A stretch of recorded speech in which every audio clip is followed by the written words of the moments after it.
Les bébés soient heureux.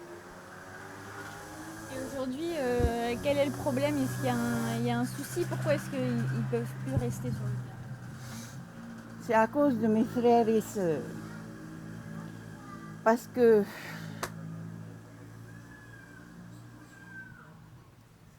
comme cette dame est venue me voir, c'est moi qui les ai acceptés. Mes frères et sœurs n'acceptent rien qui vient de ma part. Parce que justement, ils sont en train d'essayer de me mettre à la rue, essayer de me déshériter. Parce qu'ils ont même dit, ici, Marie n'a pas droit à la parole. Ici, Marie n'a aucun bien. Attends là, qui ils sont pour me dire ça? Qui ils sont pour me dire ça? Je suis la 9e. Je suis la 9e. Je suis l'aînée des filles. On va dire à cause d'une pomme pourrie. Mais bon. Merci Marie.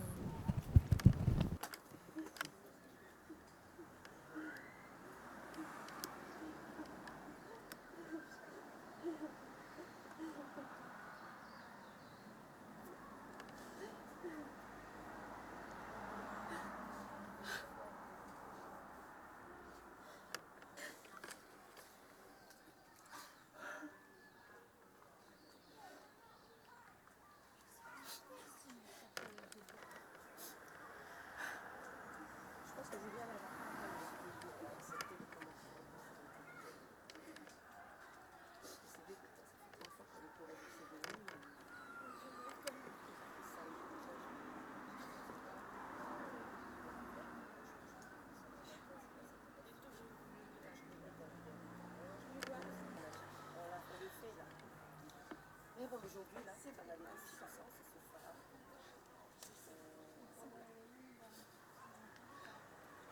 Réveillant, c'est plus quand tu j'espère la nuit.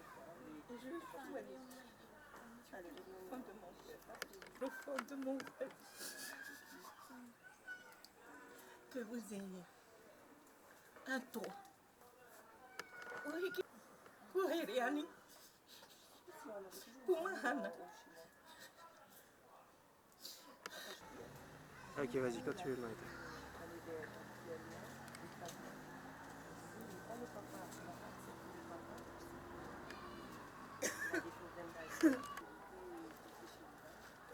Tu peux pas passer par là directement? Pour aller vers les vêtements, hein? La même situation. Ça n'est pas pété. Si t'as-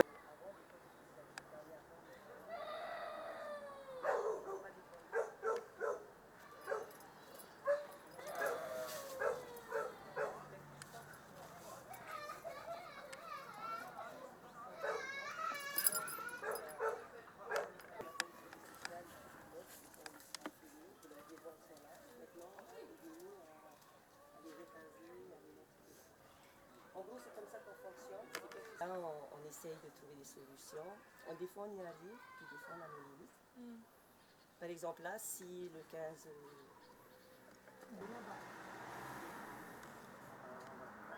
ce que je vais faire. Mais il y a des fois, il y a des bonnes, je dirais que 50, même plus, 80%, on arrive à trouver des solutions. Et 20%, il y a des solutions, mais on va Tu dire voudrais que, te servir un verre là-bas? Un verre d'eau? et du coup, des fois, on les perd. Je retourne dans la rue.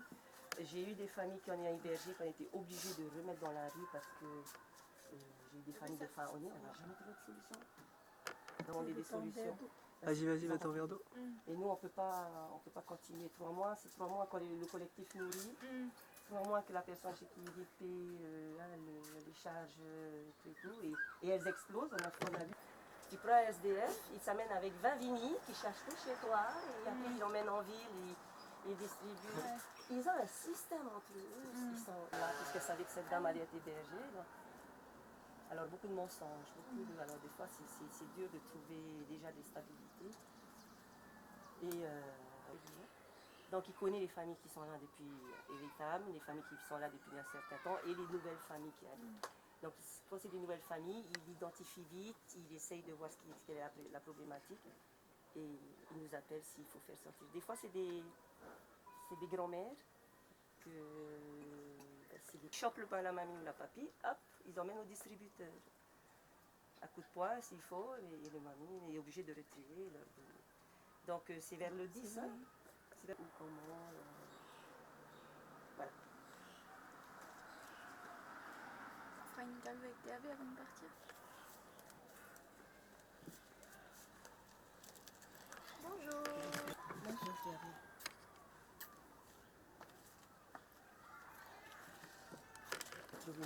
Que quelqu'un puisse au moins vous donner un toit pour passer les fêtes et attendre que le dossier à la CPS, voilà, en fait, que les enquêtes sociales prennent forme et que vous puissiez ensuite intégrer un logement que vous pouvez payer et surtout avoir un toit. Pour moi, le plus important, c'est d'avoir un toit sur la tête. C'est surtout ça, c'est surtout les enfants. Et les petits bébés. Et là, tu vois, chez quartier Estol. Viens un peu par là, TAV, voilà. C'est bien. Ok, ça t'ennuierait légèrement d'enlever aussi ta casquette, pardon, mais vraiment là tu vas te voir te fait long, prendre en pleine c'est- poire. Attends, je vais laisser ça là. D'argenté. Ok. Alors TAV, est-ce qu'il y a beaucoup de familles avec des enfants qui vivent à la rue sur Tahiti? Oui, oui, énormément. En fait, ces familles se sont remis ensemble parce qu'ils n'arrivent pas à avoir de travail ou n'arrivent pas à payer un loyer. Donc ils retournent dans leur structure familiale, mais ils vivent à 15, 20 dans la famille et puis il y a des problèmes, ils ont des problèmes familiaux. Donc souvent, des familles quittent le foyer et ils ont d'autres que la seule solution qu'ils ont, c'est la rue. Donc ils arrivent dans les rues de Papeete avec des fratries et se débrouillent dans la rue. Voilà. Donc nous, avec notre association et puis avec l'aide aussi de Père Christophe, on essaye au moins de sortir les familles qui viennent juste d'arriver parce qu'il ne faut pas qu'elles prennent l'habitude de vivre dans la rue. Donc on essaye tout de suite de les sortir et on travaille avec bien sûr le service social, la CPS pour trouver des solutions. Mais l'objectif c'est vraiment de ne pas leur donner cette habitude de vivre dans la rue parce que dès qu'elles prennent l'habitude, elles ne veulent plus sortir de la rue. Justement, qu'est-ce qui est prévu comme suivi, comme accompagnement pour ces familles qui ont des enfants et qui vivent à la rue? Normalement, ils sont suivis, hein, que ce soit par une assistante sociale de la CIRCO ou de la CPS. Mais souvent aussi, lorsqu'elles arrivent dans la rue et qu'elles ne se manifestent pas auprès de leur assistante sociale, l'assistante sociale n'est même pas au courant qu'elles soient arrivées dans la rue.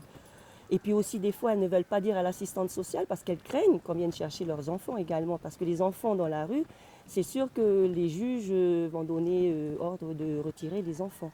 Donc voilà, il y a également cette peur qu'elles ont. Elles sont dans la rue parce qu'elles ne peuvent pas faire autrement, mais elles craignent le système social parce qu'elles ont peur qu'on leur retire leurs enfants.